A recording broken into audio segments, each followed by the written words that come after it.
Hi friend, अभी आप देख रहे हैं एआर कॉन्सेप्ट लर्निंग और आज की इस वीडियो में हम बात करने जा रहे हैं 7th फेज जो बीपीएससी के थ्रू टीचर का एग्जाम होने वाला है उसका जो जनरल साइंस का क्वेश्चन है उसमें खासतौर से हम फिजिक्स के क्वेश्चन की आज हम बात करेंगे। लगभग 150 क्वेश्चन यहाँ पे हम देखेंगे। तो देखिए, सबसे पहला क्वेश्चन यहाँ पे ये दिया गया है कि यदि 0 डिग्री वाली 100 ग्राम बर्फ को 80 डिग्री सेल्सियस के ताप के 100 ग्राम पानी में मिला दिया जाए तो मिश्रण का ताप क्या होगा। तो 0 डिग्री सेल्सियस वाले 100 ग्राम बर्फ को जब हम 80 डिग्री सेल्सियस के ताप की 100 ग्राम पानी में मिलाते हैं तो यहाँ पे जो मिश्रण होगा उसका ताप भी कितना हो जाएगा, 0 डिग्री सेल्सियस, यानी कि पहला का डी आंसर हो जाएगा। चलिए अब हम दूसरे क्वेश्चन की तरफ चलते हैं। किस तापक्रम पर सेल्सियस एवं फ़ारेनहाइट का मान समान होता है। तो कौन से टेम्परेचर पे सेल्सियस और फ़ारेनहाइट का मान जो है वो बराबर होता है। तो -40 डिग्री सेल्सियस, यानी दूसरा का सी। चलिए तीसरे क्वेश्चन की तरफ चलते हैं। पृथ्वी पर से हमेशा चांद का केवल एक भाग ही दिखाई देता है क्योंकि इसमें इसका जो आंसर है वो सी है तीसरा का, कि घूर्णन और परिक्रमण की अवधियां जो है वो बराबर होती है, इसलिए पृथ्वी पर से हमेशा चांद का केवल एक भाग ही दिखाई देता है। चलिए क्वेश्चन नंबर 4 की अगर हम बात कर ले तो जब पानी गर्म करके 0 डिग्री सेल्सियस से 10 डिग्री सेल्सियस कर दिया जाता है तब पानी का आयतन, तो 0 डिग्री से 4 डिग्री सेल्सियस तक पानी का आयतन पहले घटता है और फिर 5 डिग्री से क्या होता है, पानी का आयतन क्या होता है, बढ़ना शुरू हो जाता है। तो यहाँ पे ये कहा जा रहा है कि पहले घटता है बाद में बढ़ता है। पानी का जो आयतन है 0 से अगर हम 10 डिग्री सेल्सियस की तरफ जाए तो पहले घटता है बाद में वो बढ़ता है। चलिए क्वेश्चन नंबर 5 है कि भाप के कारण बने दाह उबलते पानी के कारण बने दाह से अधिक तेज होते हैं क्योंकि। तो यहाँ पे ये कहा जा रहा है कि भाप में जो है गुप्त ऊष्मा होती है, गुप्त ऊष्मा के कारण भाप से बने दाह जो है उबलते पानी के कारण बने दाह से अधिक तेज होती है क्योंकि भाप में क्या होता है, गुप्त ऊष्मा होती है। चलिए क्वेश्चन नंबर 6 की अगर हम बात कर ले तो क्वेश्चन नंबर 6 ये कहा जा रहा है कि डीजल से चलाए जाने वाले इंजन में ज्वलन इनमें से किसके जरिए उत्पन्न किया जाता है। तो डीजल से जो भी इंजन चलाया जाता है उसमें ज्वलन जो है वो संपीड़न के कारण क्या होता है, उत्पन्न किया जाता है। तो छठा का ए आंसर हो जाएगा। क्वेश्चन नंबर 7 की बात करें तो विद्युत हीटर का एलिमेंट निम्नलिखित में से किस धातु का बना होता है।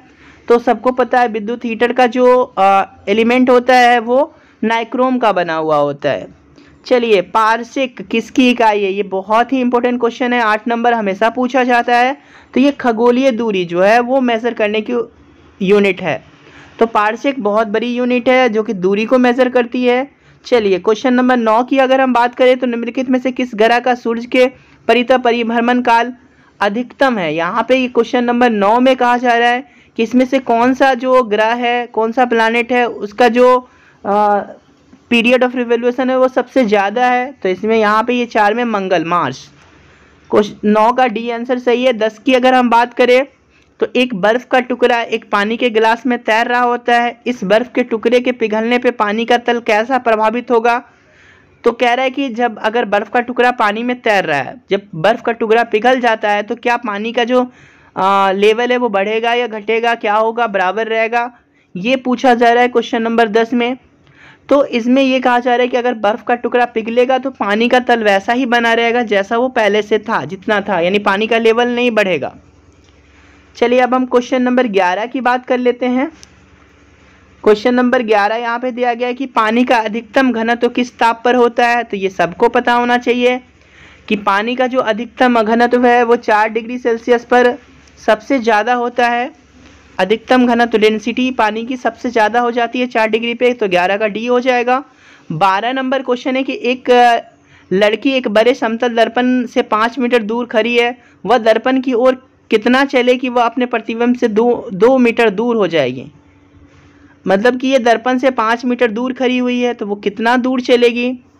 तो यहाँ पे जो 12 नंबर क्वेश्चन है इसका आंसर डी हो जाएगा क्योंकि 4 मीटर चलेगी तो वो दर्पण से 1 मीटर की दूरी पे रहेगी, और जब दर्पण से वो 1 मीटर की दूरी पे है तो प्रतिबिंब उसका कितना हो जाएगा, 2 मीटर की दूरी पे बन जाएगा। चलिए अब हम बात कर रहे हैं निम्नलिखित में से किस कार्य के लिए प्रत्यावर्ती धारा का उपयोग नहीं किया जा सकता है। तो यहाँ पे 13 नंबर क्वेश्चन पूछा जा रहा है कि किस काम के लिए प्रत्यावर्ती धारा का उपयोग नहीं किया जा सकता है। तो 13 का जो सही आंसर है वो हो जाएगा इलेक्ट्रोप्लोनिंग के लिए क्या होता है कि प्रतिवर्ती धारा जो है उसका इस्तेमाल नहीं किया जाता है। चलिए 14 नंबर क्वेश्चन की बात कर लेते हैं। यदि पृथ्वी एकाएक अपने कक्ष पे घूमना बंद कर दे तो गुरुत्व त्वरण के मान पर क्या प्रभाव पड़ेगा। देखिए अच्छा क्वेश्चन है यहाँ पे कि अगर एकाएक पृथ्वी जो है अक्ष पे घूमना बंद कर दे तो गुरुत्व त्वरण के मान पर इसका क्या प्रभाव पड़ेगा।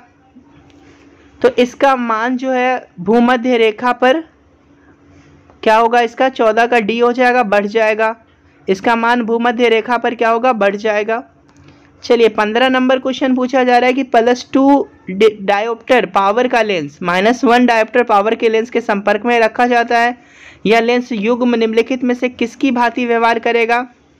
तो +2 पावर का और -2 डायोप्टर के जो पावर का लेंस है उसको आपस में जोड़ के रख दिया जा रहा है। आप दोनों मिल करके किस तरह से कितने पावर का वो लेंस बनेगा ये कहा जा रहा है और किस तरह का वो लेंस बनेगा। तो 15 नंबर का आंसर हो जाएगा सी, अभिसारी लेंस, और उसकी फोकस दूरी 1 मीटर हो जाएगी। 16 नंबर क्वेश्चन पूछा जा रहा है कि विद्युत चुंबकीय स्पेक्ट्रम में निम्नलिखित विकिरण होता है। तो विद्युत चुंबकीय स्पेक्ट्रम में कौन सा जो है रेज होता है ये बताया जा रहा है। एक्स किरण, गामा किरण, परावैंगनी किरण और अवरक्त किरण। तो इसका सीक्वेंस बताना है।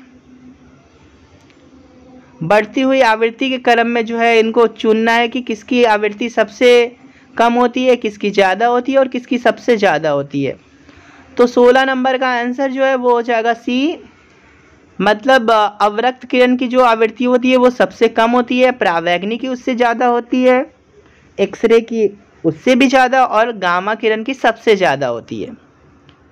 इसका जो फ्रीक्वेंसी है उसकी हम बात कर रहे हैं। नेक्स्ट क्वेश्चन दिया गया है कि 1 मेगावाट घंटा यानी कि 1 मेगावाट आवर बराबर होता है। तो 1 मेगावाट आवर जो है वो कितने जूल के बराबर होगा। तो ये सबको पता होना चाहिए। 17 का डी 3.6 × 10⁹ जूल। चलिए 18 नंबर अगर हम क्वेश्चन की बात कर ले तो मोम का गलनांक दाब बढ़ने पर, मोम का जो गलनांक है वो दाब बढ़ने पे बढ़ेगा या घटेगा। तो 18 का बी होगा कि बढ़ जाएगा। चलिए 19 नंबर की बात कर ले तो 1 किलो कैलोरी ऊष्मा का मान होता है। 1 किलो कैलोरी ऊष्मा का मान कितना जूल होता है। तो 19 का अगर आप आंसर देखिएगा तो 4.2 × 10⁻³ जूल होता है। 1 किलो कैलोरी ऊष्मा का मान 4.2 × 10⁻³ जूल। 20 नंबर क्वेश्चन पूछा जा रहा है कि निम्नलिखित में से ओहमीय चालक है। तो यहाँ पे ये पूछा जा रहा है कि कौन जो है ओहमीय चालक है। तो ओहमीय चालक जो है ये हो जाएगा कांस्टेंटन जो है वो ओहमीय चालक कहलाता है।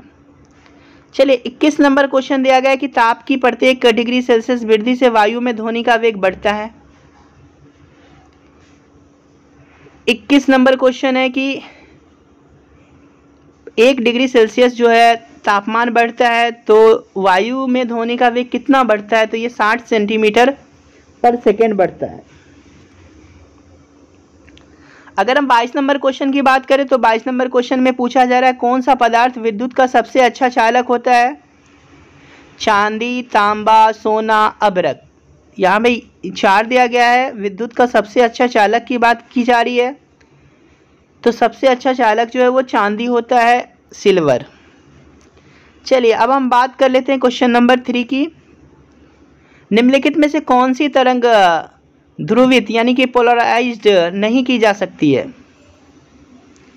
तो कौन सी जो तरंग है उसको हम पोलराइज नहीं कर सकते हैं। एक्स किरण, प्रकाश तरंगे, ध्वनि तरंगे या रेडियो तरंग। तो यहाँ पे इसका आंसर हो जाएगा ध्वनि तरंग। इसको हम पोलराइज नहीं कर सकते हैं। क्वेश्चन नंबर 24 ये कहा जा रहा है कि विद्युत चुंबकीय विकिरण को घटती हुई तरंगदैर्घ्य के अनुसार लिखने का कौन सा क्रम सही है। अब यहाँ पे फिर इसके जो वेवलेंथ है तरंगदैर्घ्य का घटता हुआ क्रम में लिखना है। तो 24 का आंसर हो जाएगा सी, मतलब रेडियो तरंग इसकी तरंग दैर्ध्य यानी वेवलेंथ सबसे कम होती है, फिर उससे ज़्यादा अवरक्त तरंगे, फिर दृश्य प्रकाश, और सबसे ज़्यादा जो है एक्स किरण की जो तरंग दैर्ध्य होती है वो होती है। चलिए 25 नंबर क्वेश्चन है कि लाल हरे झंडे को हरे प्रकाश में देखने पे वह कैसा दिखाई देता है। लाल हरे झंडे को अगर हम हरे प्रकाश में देखें तो वो किस तरह का दिखाई देगा। तो 25 का सी हो जाएगा, काला हरा। लाल हरा जो है वो हरे प्रकाश में काला हरा दिखेगा। दो समतल दर्पण की सहायता से किसी वस्तु के 3 प्रतिबिंब प्राप्त करने के लिए दर्पण के बीच कितना कोण होना चाहिए। दो समतल दर्पण है, उसके बीच हमें 3 प्रतिबिंब प्राप्त करना है, तो दर्पण के बीच का कोण कितना होना चाहिए। तो इसका आंसर हो जाएगा सी, मतलब 90 डिग्री अगर हम रखते हैं दर्पण के बीच का एंगल, तो 3 जो है यहाँ पे हमें प्रतिबिंब प्राप्त होंगे। क्वेश्चन नंबर 27 कहा जा रहा है गतिशील विद्युत आवेश उत्पन्न करता है। तो दोनों विद्युत तथा चुंबकीय क्षेत्र, गतिशील विद्युत आवेश जो है विद्युत भी और चुंबकीय क्षेत्र भी क्या करता है, उत्पन्न करता है। क्वेश्चन नंबर 28 है कि एम्पियर आवर निम्नलिखित में से किसका मात्रक होता है। एम्पियर आवर, तो एम्पियर आवर यहाँ पे शक्ति, ऊर्जा, धारा की प्रबलता या आवेश की मात्रा।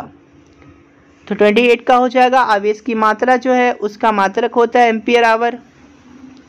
चलिए नेक्स्ट क्वेश्चन दिया गया है कि किस तत्व के 1 ग्राम तुल्यांक यानी 1 ग्राम इक्विवेलेंट को मुक्त करने के लिए आवश्यक विद्युत की मात्रा को कहते हैं। तो किसी तत्व के 1 ग्राम तुल्यांक को मुक्त करने के लिए आवश्यक विद्युत की मात्रा को कहते हैं। 29 का क्वेश्चन का आंसर हो जाएगा फैराडे। क्वेश्चन नंबर 30 है कि एक रेडियो एक्टिव आइसोटॉप ऐसी दर से विघटित होता है कि 96 मिनट के पश्चात उसकी प्रारंभिक मात्रा का केवल 1/8 भाग शेष रह जाता है। इसकी अर्ध आयु यानी हाफ लाइफ कितनी होगी। तो यहाँ पे हाफ लाइफ पूछा जा रहा है। 96 मिनट में वो 1/8 हो जा रहा है, तो 1/2 होने में उसे कितना टाइम लगेगा। तो 30 का आंसर हो जाएगा सी, मतलब 32 मिनट। चलिए नेक्स्ट क्वेश्चन दिया जा रहा है 31 का प्राइमरी कलर कौन कौन से हैं। इसमें से लाल हरा नीला, नीला पीला हरा, लाल कत्थई या पीला, पीला बैगनी नीला, इसमें से प्राइमरी कलर कौन सा है। तो 31 का हो जाएगा ए, लाल हरा और नीला, ये क्या है, प्राइमरी कलर है। नेक्स्ट कहा जा रहा है कि एक लोलक घड़ी 5 घंटे बजाने में 5 सेकंड समय लगाती है, तो 9 घंटे बजाने में कितने समय लेगी।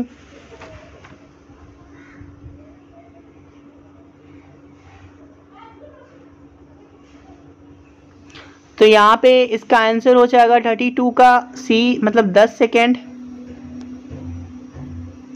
बिजली के हीटर में नाइक्रोम का इस्तेमाल करते हैं क्योंकि बिजली के हीटर में नाइक्रोम का हमने ऊपर पढ़ा था, क्यों इस्तेमाल किया जाता है ये बताया जा रहा है। क्वेश्चन नंबर 33, ये सभी कारण होगा। इसका प्रतिरोध अधिक होता है, इसका गलनांक बहुत ज़्यादा होता है, यह लगभग 5 एम्पीयर की धारा बर्दाश्त कर सकता है। तो इस सभी कारण के कारण हम क्या करते हैं, विद्युत हीटर में नाइक्रोम का इस्तेमाल करते हैं। क्वेश्चन नंबर 34 कहा जा रहा है बार किसका मात्रक है। बार किसका मात्रक है, तो वायुमंडलीय दाब का मात्रक को हम बार कहते हैं। 34 का सी।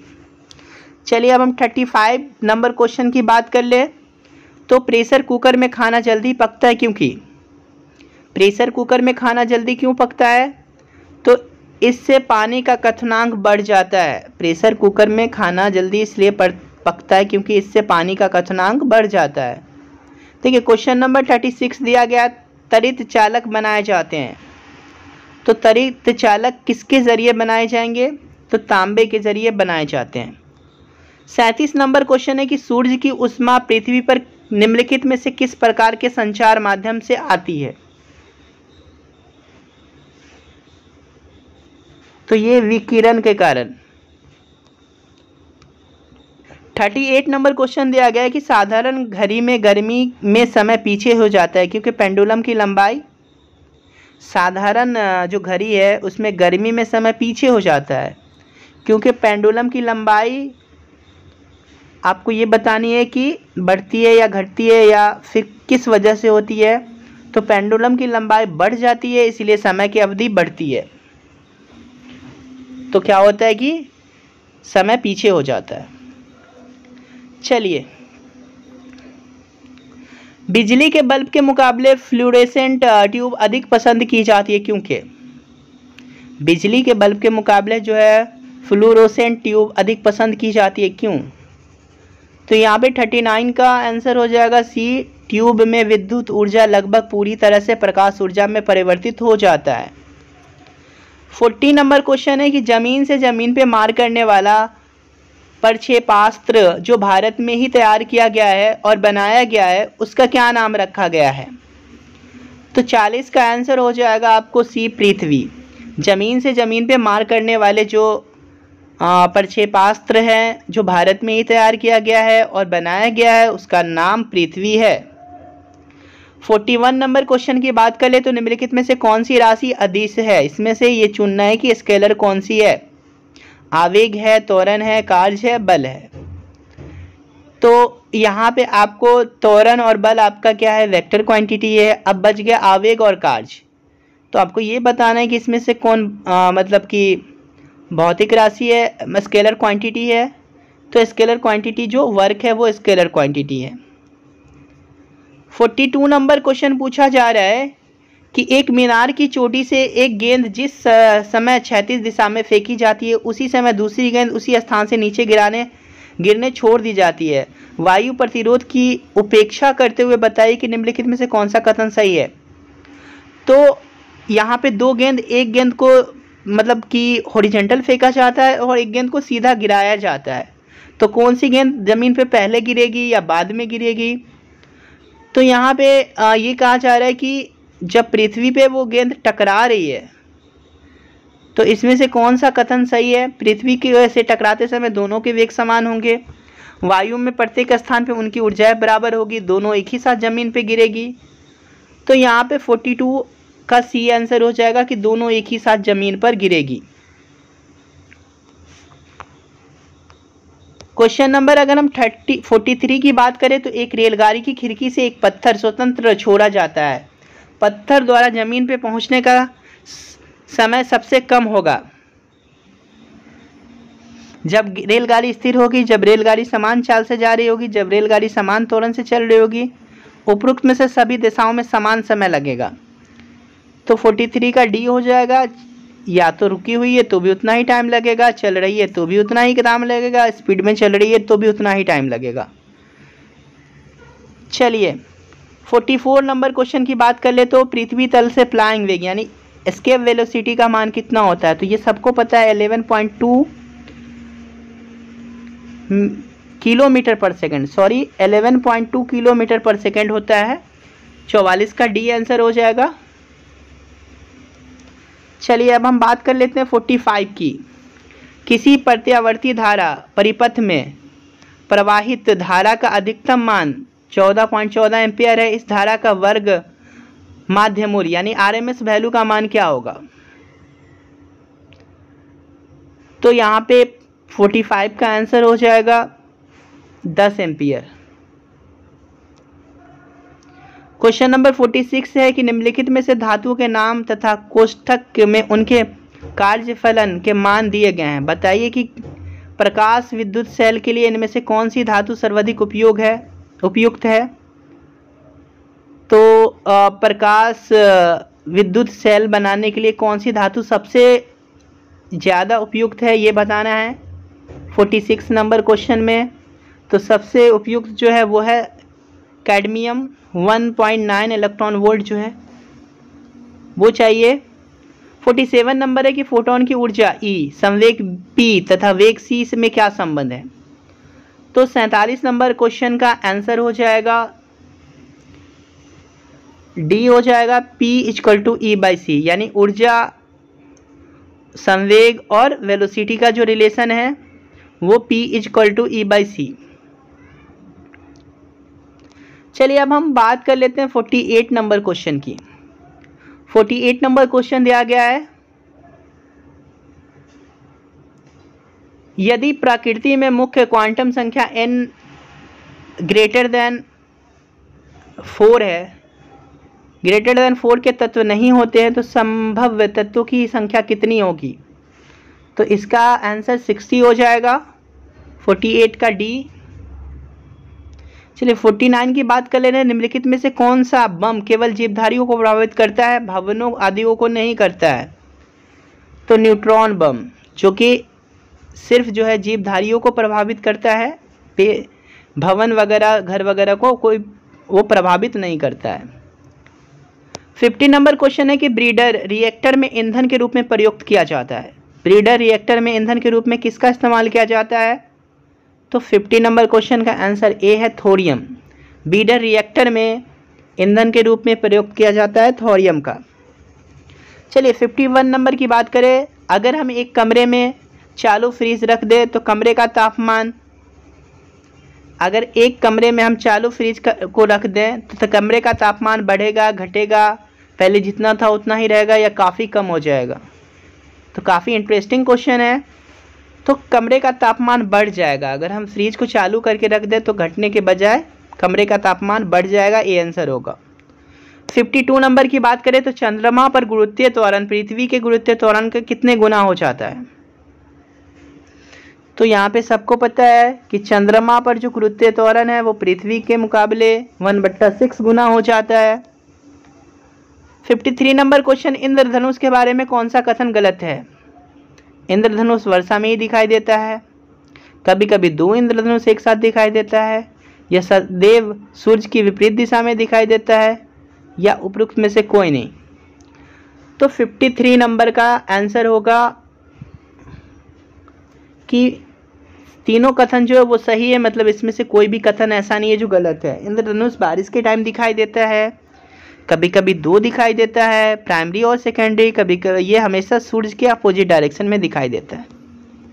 चलिए 54 नंबर की अगर हम बात करें तो यदि कोई व्यक्ति दूर की वस्तुओं को स्पष्ट नहीं देख सकता तो उसकी दृष्टि में कौन सा दोष है? तो अगर दूर की वस्तु को नहीं देख पा रहा है तो उसको जो है कौन सा दृष्टि दोष होगा, ये आपको बताना है। तो निकट दृष्टि दोष। ठीक उल्टा, अगर निकट दृष्टि दोष है तो नज़दीक की चीज़ को देखता है, दूर दृष्टि दोष है तो दूर की चीज़ को देखता है। मतलब अगर दूर की चीज़ वो नहीं देख पाता है, इसका मतलब उसको निकट दृष्टि दोष हुआ है। 55 नंबर, कैमरे का कौन सा भाग आँख की रेटिना की तरह कार्य करता है? कैमरे का कौन सा भाग? तो यहाँ पे आँख के रेटिना की तरह कार्य करता है, तो आपको ये बताना है।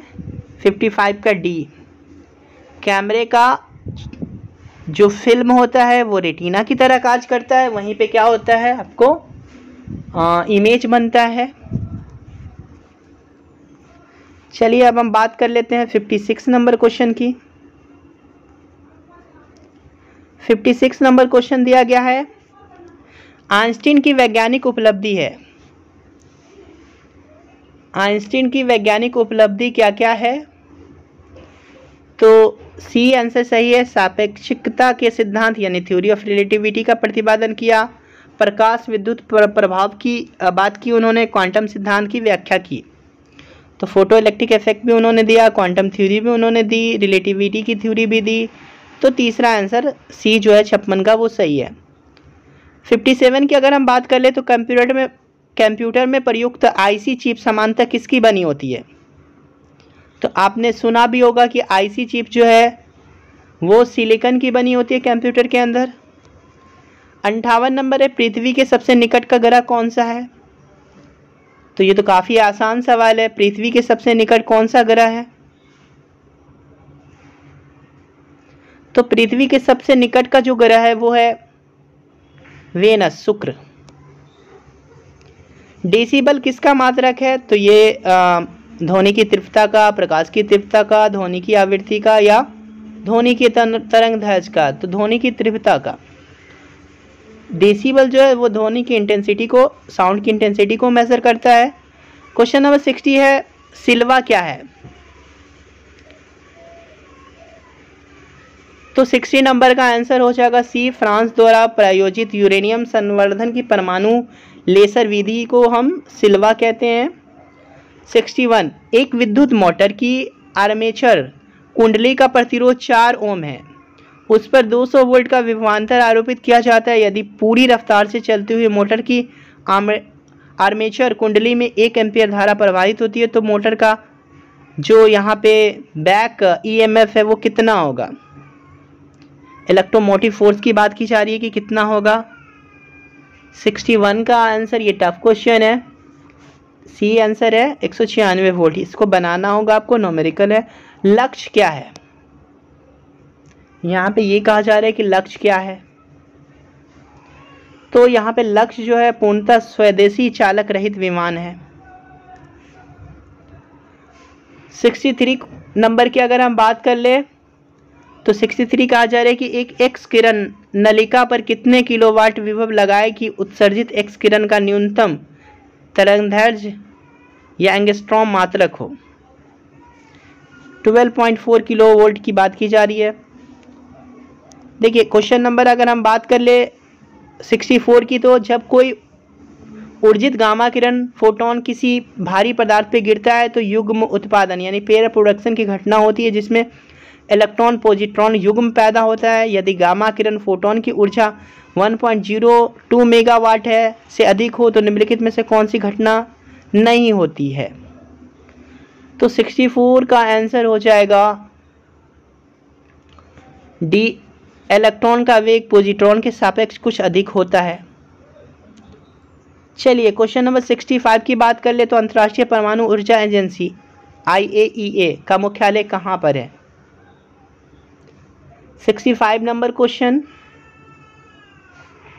तो ये वियना में है अंतर्राष्ट्रीय परमाणु ऊर्जा एजेंसी का मुख्यालय। क्वेश्चन नंबर 66 है कि भारत की प्रथम MST रडार कहाँ स्थापित किया गया। तो यहाँ पे आंसर आपका हो जाएगा MST रडार जो है सबसे पहला कहाँ स्थापित किया गया। तो 66 का आंसर हो जाएगा गडानकी, तिरुपति में। क्वेश्चन नंबर 67 है, निम्नलिखित में से कौन सी किरण आवेश रहित होती है। कौन सी किरण जो है वो आवेश रहित होती है। तो एक्स किरण। थर्मोस्टेट क्या होता है। अब नेक्स्ट क्वेश्चन कहा जा रहा है कि थर्मोस्टेट क्या होता है। तो बी आंसर हो जाएगा किसी संकाय का ताप स्थिर रखने का उपकरण है जिसे हम थर्मोस्टेट कहते हैं।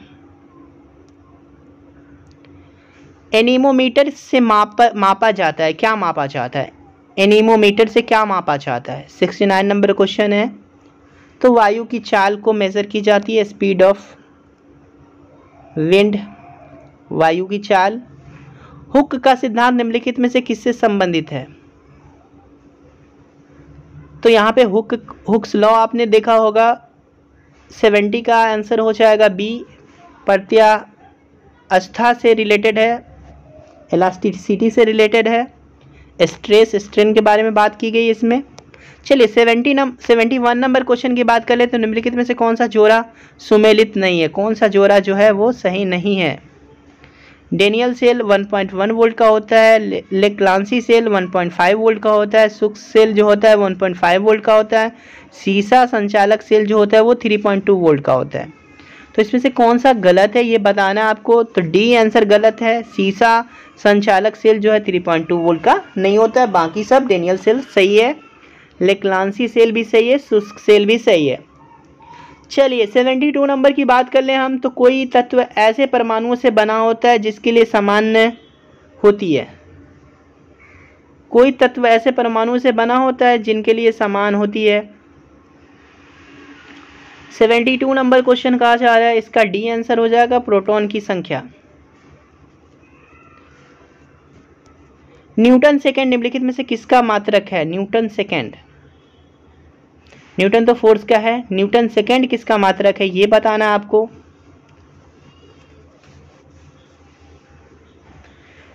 तो 73 का हो जाएगा आपको डी, मोमेंटम। मोमेंटम का मात्रक न्यूटन सेकेंड होता है। 74 नंबर की अगर हम बात कर ले तो निम्नलिखित में से किसकी व्याख्या के लिए क्वांटम सिद्धांत की आवश्यकता पड़ती है? 74 का डी, प्रकाश विद्युत प्रभाव यानी फोटो इलेक्ट्रिक इफेक्ट के लिए हमें क्वांटम थ्योरी की जरूरत पड़ती है। देखिए यहाँ पे दिया गया यूरेनियम 92-248 परमाणु में क्या क्या होता है? 92 प्रोटॉन, 146 न्यूट्रॉन, 146 इलेक्ट्रॉन। 75 का आंसर आपको बताना है। देखिए 92 प्रोटॉन, 146 न्यूट्रॉन और 92 ही इलेक्ट्रॉन भी होता है। 76 नंबर है कि भारी जल यानी हेवी वाटर का अनुभार मोलिकुलर वेट कितना होता है? तो 76 का आंसर हो जाएगा डी 20, हेवी वाटर का मोलिकुलर वेट। डीजल इंजन में ज्वलन इग्निशन उत्पन्न किया जाता है, तो डीजल इंजन में ज्वलन किस तरह से उत्पन्न किया जाता है ये बताना है आपको। 77 नंबर क्वेश्चन, संपीड़न से। चलिए क्वेश्चन नंबर 78 की बात कर ले। निम्नलिखित में से प्रकाश की प्रकृति का कौन है? निम्नलिखित में से प्रकाश की प्रकृति का कौन है? इसमें से कौन प्रकाश की प्रकृति का है? एक्स किरण, कैथोड किरण, अल्फा किरणें या उपरोक्त में से कोई नहीं। तो 78 का आंसर हो जाएगा एक्स किरण जो प्रकाश की प्रकृति का है। 79 नंबर क्वेश्चन पूछा जा रहा है कि द्रव्यमान ऊर्जा समतुल्य का संबंध E बराबर mc² का प्रतिपादन किसने किया? तो ये तो सबको पता है कि आइंस्टीन ने किया। 80 नंबर क्वेश्चन की हम बात कर ले तो ये कहा जा रहा है कि पानी से भरे तालाब की गहराई कम दिखाई देती है, यह निम्नलिखित में से किसके कारण होता है? तो अपवर्तन के कारण होता है। 81 नंबर, विद्युत परिपथ में फ्यूज तार का कार्य होता है, फ्यूज वायर का कौन सा काम होता है? अत्यधिक विद्युत धारा को प्रभावित होने से रोकना जो है ये फ्यूज वायर का काम होता है।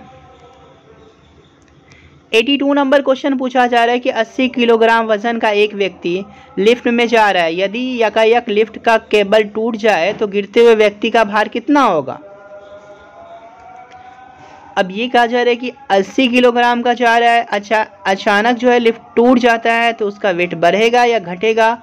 तो 80 × 90.6 किलोग्राम भार हो जाएगा। 82 का बी।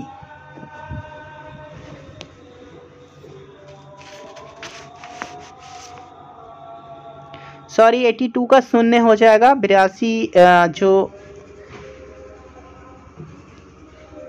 82 का जो आंसर है वो शून्य होगा। अगर वो एकाएक टूट जाता है तो उसका वेट उस टाइम 0 हो जाएगा जब वो नीचे गिर रहा होगा। तो 83 की अगर हम बात कर ले तो 1 किलोग्राम लोहे तथा 1 किलोग्राम लकड़ी के ब्लॉक वायु से निर्वात में ले जाए जाते हैं तथा निर्वात से शुद्धता से तौले जाते हैं।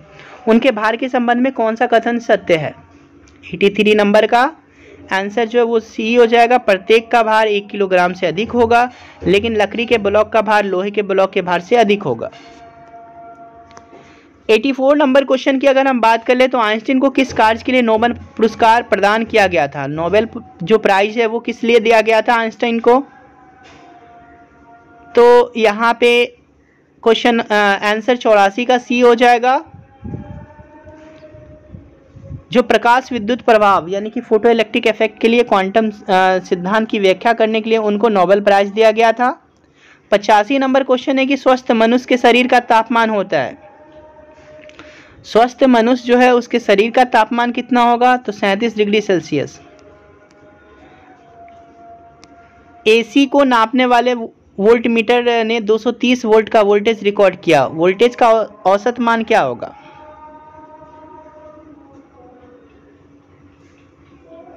तो 0 होगा। 86 का सी।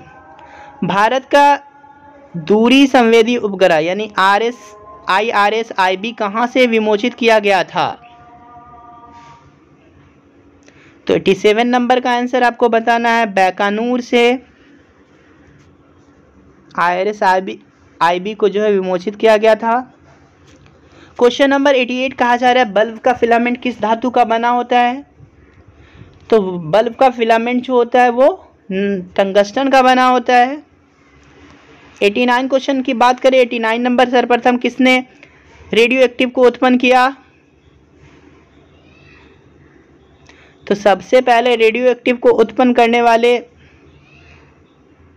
यहाँ पे एफ जोलियो क्यूरी और आयरन क्यूरी थे। इन्होंने सबसे पहले रेडियो एक्टिव को उत्पन्न किया।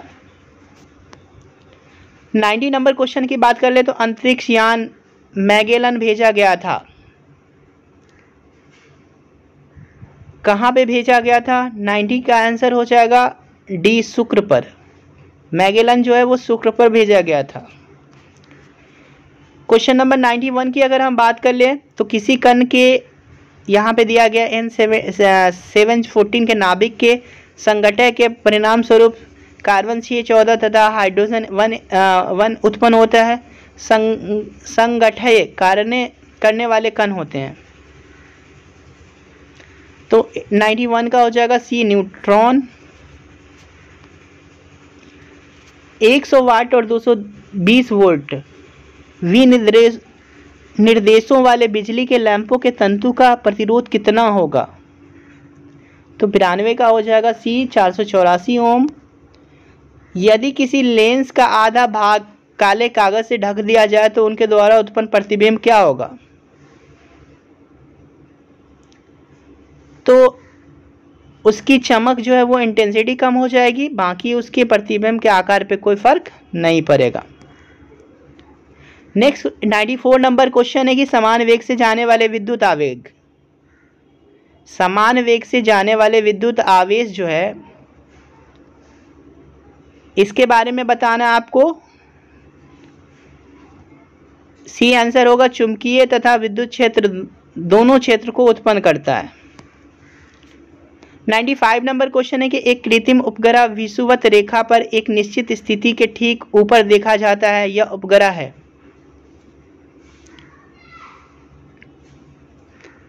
पृथ्वी का चक्कर 24 घंटे में लगाता है।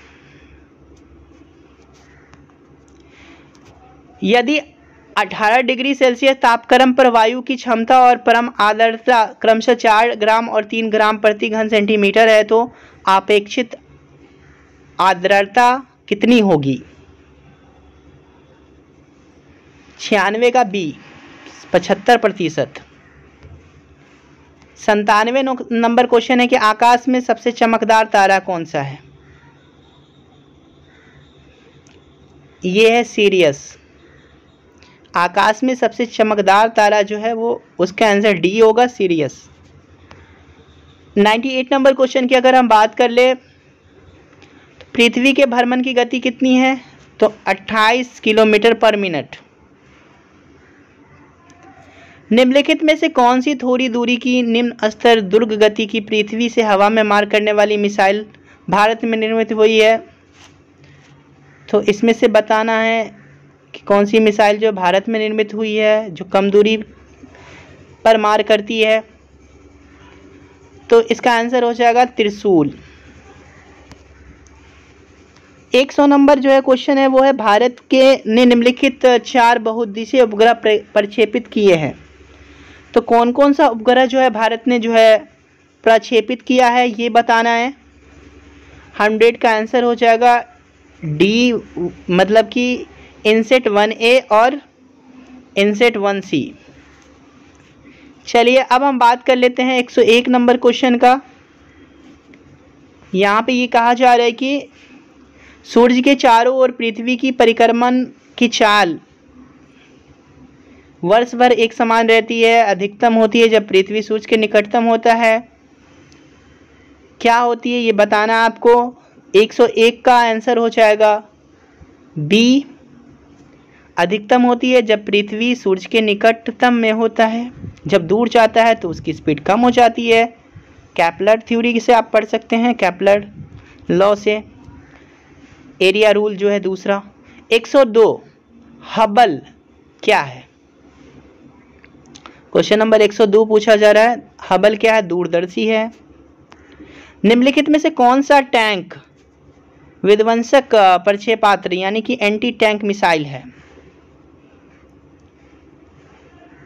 एंटी टैंक मिसाइल इसमें से कौन सा है? नाग। 104 नंबर क्वेश्चन है, बैरोमीटर के पार्ट का यकायक गिर जाना किस संभावना को प्रदर्शित करता है?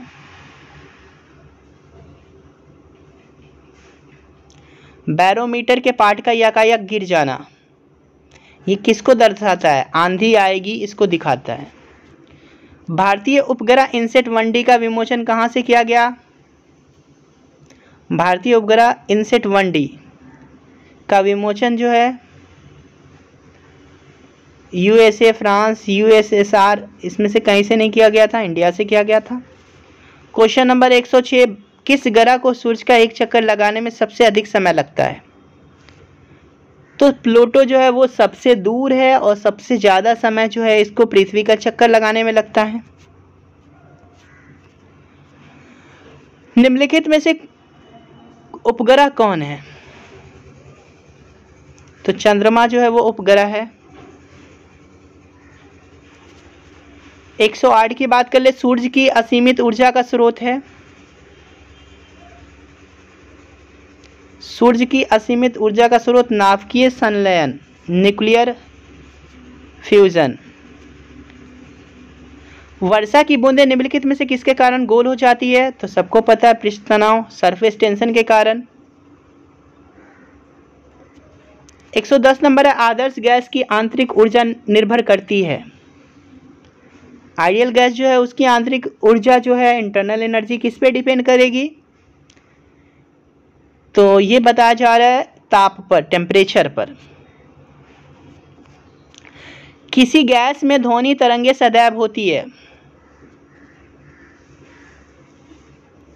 तो ये अनुदैर्ध्य तरंग होती है। गैस के अंदर जो ध्वनि तरंग होती है, ध्वनि की चाल अधिकतम होती है, सबसे ज़्यादा किस में होगी? स्पीड ऑफ साउंड, स्टील में सबसे ज़्यादा होती है।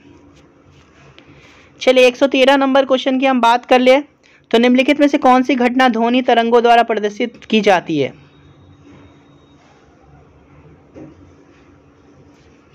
ध्रुवन।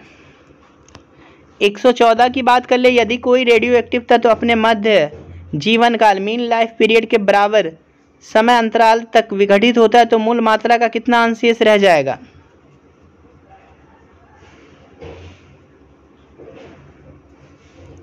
एक 114 का ए आंसर हो जाएगा 1/E। यूरेनियम 238 के नाभिक में नहीं होते हैं। क्या नहीं होता है ये बताना है आपको।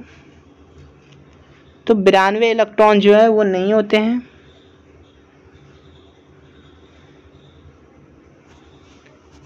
क्वेश्चन नंबर 116 की बात कर ले, तो 1 किलोग्राम पदार्थ के तुल्य ऊर्जा किस क्रम की होती है?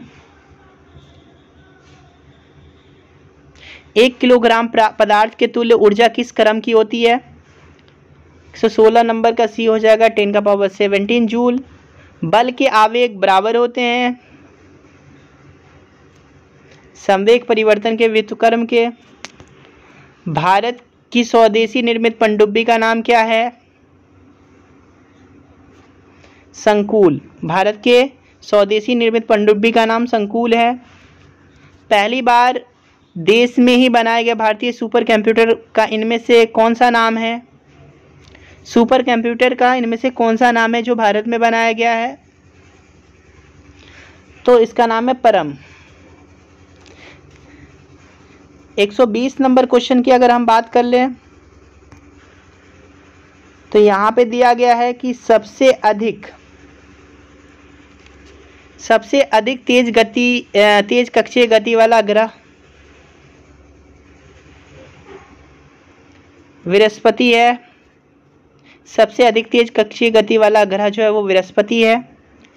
121 सीसा संचायक सेल की जो चार्जिंग क्रिया है वो क्या होती है? सल्फ्यूरिक अम्ल के अणु बनने से अम्ल का घनत्व बढ़ जाता है। यहाँ पे सीसा संचायक सेल की अनाविष्ट डिस्चार्जिंग क्रिया में क्या होता है? सल्फ्यूरिक अम्ल का घनत्व घटता है। 123 नंबर की बात कर ले तो प्लूटो ग्रह को सूर्य की एक परिक्रमा करने में कितना वर्ष लगता है या कितना समय लगता है?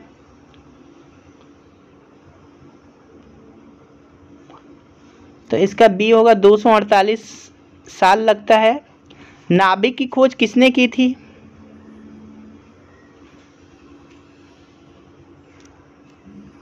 हेनरी रदरफोर्ड ने किया था। हेनरी किसका मात्रक है? 125 नंबर। हेनरी किसका मात्रक है? प्रेरक तत्व का, प्रेरकत्व का जो मात्रक है वो हेनरी है। चलिए 126 नंबर यहाँ पे है, इसका आंसर हो जाएगा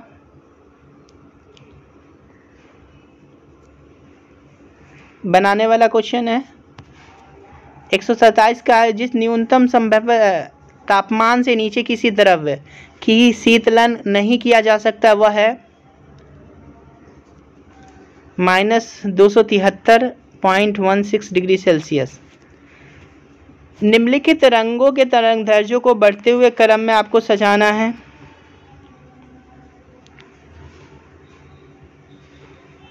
सबसे जो कम है वो बैगनी, फिर जो है वो है जामुनी, फिर जो है वो पीला, और सबसे ज़्यादा जो तरंग दैर्ध्य होता है वो होता है नारंगी रंग का।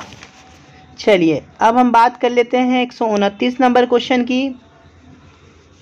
यदि दोलन स्प्रिंग पर आधारित घड़ी गहरी खान में ले जाई जाए तो उस पर निम्नलिखित में से कौन सा प्रभाव पड़ेगा? वह मंद पड़ जाएगी, वह तेज हो जाएगी, वह वही समय बताएगी जो पृथ्वी पे बताती है, या वह चलना बंद कर देगी? तो 129 नंबर का आंसर हो जाएगा ए, वह मंद पड़ जाएगी।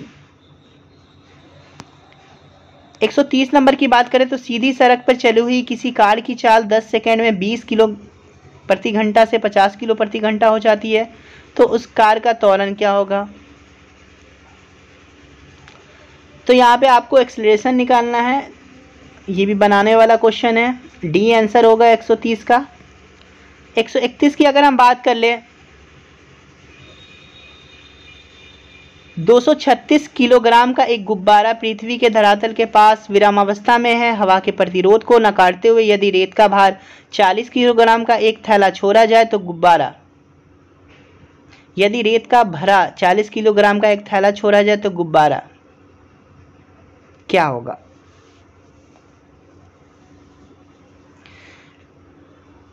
बी आंसर हो जाएगा। क्वेश्चन नंबर 132, यदि किसी ग्रह का द्रव्यमान पृथ्वी से 2 गुना तथा अर्धव्यास 3 गुना हो तो उस ग्रह की सतह पर 10 किलोग्राम द्रव्यमान की वस्तु का भार होगा। तो ये भी न्यूमेरिकल क्वेश्चन है, बनाने वाला क्वेश्चन है। इसका आंसर हो जाएगा 22.2 न्यूटन। क्वेश्चन नंबर 133 है, निर्वात में स्वतंत्रतापूर्वक गति करते हुए सभी पिंडे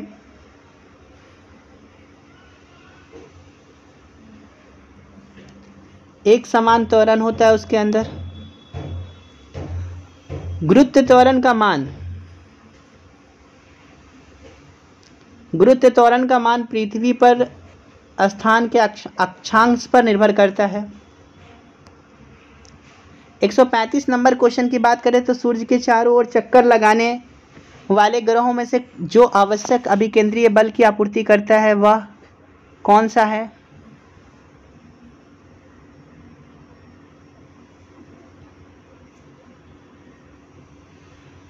तो 135 का आंसर हो जाएगा ए, गुरुत्वाकर्षण बल। 136, यदि पृथ्वी के चक्कर की गति बढ़ जाए तो इसके धरातल पर पड़ी हुई वस्तु का भार बढ़ जाएगा, घट जाएगा, कोई अंतर नहीं होगा। इस आधार पे कुछ नहीं कहा जा सकता। कौन सा आंसर होगा 136 का? 136 का बी, भार घट जाएगा। अगर पृथ्वी के चक्करों की गति बढ़ जाए तो इसके धरातल पर पड़ी हुई वस्तु का भार घट जाएगा। 137 है कि निर्वात में एक ही ऊंचाई से 10 किलोग्राम का एवं 20 किलोग्राम खौ द्रव्यमान वाली वस्तुओं को एक साथ गिराया जाता है तो पृथ्वी के तल पे कौन पहुंचेगा? तो दोनों जो है वो एक साथ पहुंचेगी। यदि हम लोलक को किसी द्रव्य से भरे बर्तन में लटा कर दें तो लोलक काफी समय तक दोलन करता रहेगा। 138 का आंसर हो जाएगा 138 का बी, लोलक शीघ्र ही रुक जाएगा।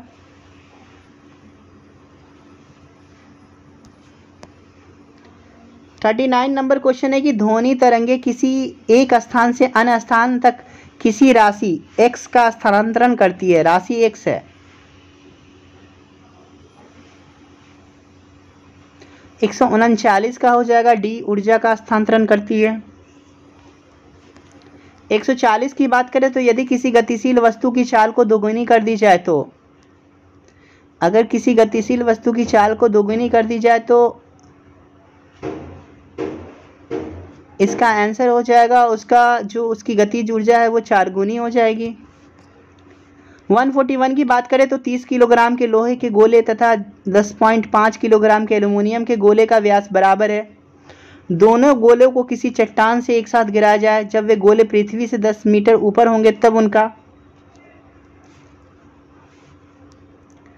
141 नंबर क्वेश्चन का आंसर हो जाएगा ए, त्वरण समान होगा। यदि किसी गैस का ताप उनके संघनन बिंदु से कम कर दिया जाए तो उसके, इसमें सभी आंसर सही है। अणुओं की गतिज ऊर्जा कम हो जाती है, अणुओं के बीच आकर्षण बढ़ जाता है, गैस द्रव में परिवर्तित हो जाता है, ये सब सही है। 143 गर्मियों में जब ताप 46 डिग्री हो जाता है तो ऊंट जो है यहाँ पे गर्मी से राहत महसूस करता है।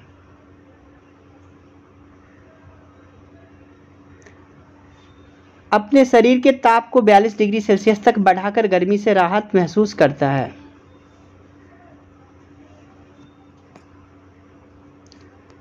144 नंबर क्वेश्चन है कि 80 डिग्री सेल्सियस पे 2 लीटर पानी को प्लास्टिक की एक बाल्टी में डाला जिसमें पहले से ही 10 लीटर पानी 20 डिग्री सेल्सियस पे था। पानी का अंतिम तापमान क्या होगा?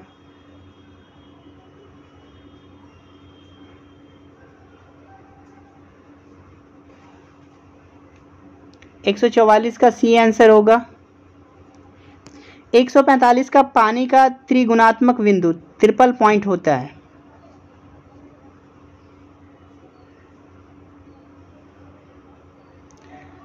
ट्रिपल पॉइंट ऑफ वाटर कितना होता है ये बताना है आपको। 273.16 डिग्री केल्विन।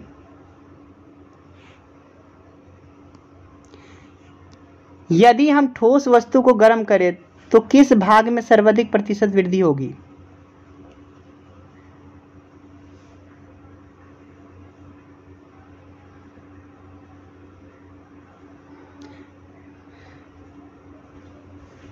आयतन। 146 का सी। पानी कब खौलता है? तो ये काफी आसान सा क्वेश्चन है। जल की जो स्थितीय वाष्प दाब वातावरणीय दाब के बराबर होता है तो उसके बाद जो है पानी खौलना शुरू हो जाता है।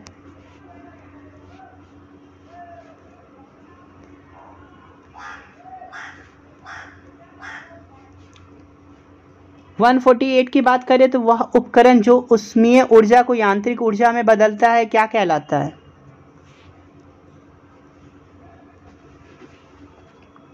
एक 148 का आंसर हो जाएगा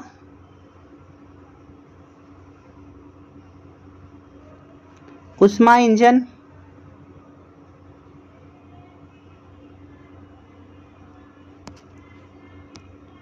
एक 149 नंबर क्वेश्चन, विद्युत केतली में पानी गर्म होता है संवहन के कारण। 150 नंबर क्वेश्चन की बात कर ले तो सामान्य ताप पर किसी पात्र में जल को यदि भार युक्त मंथनी से मंथन करते हैं तो उसके ताप में वृद्धि होगी। 151 की बात अगर हम करें तो एक व्यक्ति को अपनी प्रतिध्वनि सुनने के लिए परावर्तक तल से कितनी दूर खड़ा रहना होगा?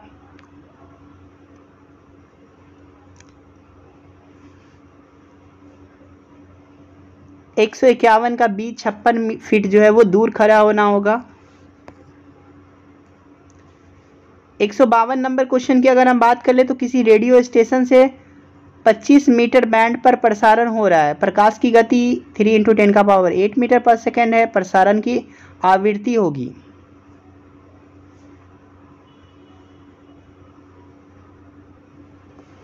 1.2 × 10⁴ किलो हर्ट्ज। किस ध्वनि का पिच सर्वाधिक होता है? शेर की ध्वनि का, मच्छर की ध्वनि का, मनुष्य की या हाथी की? तो सबसे ज़्यादा पिच जो है वो मच्छर की ध्वनि का होता है।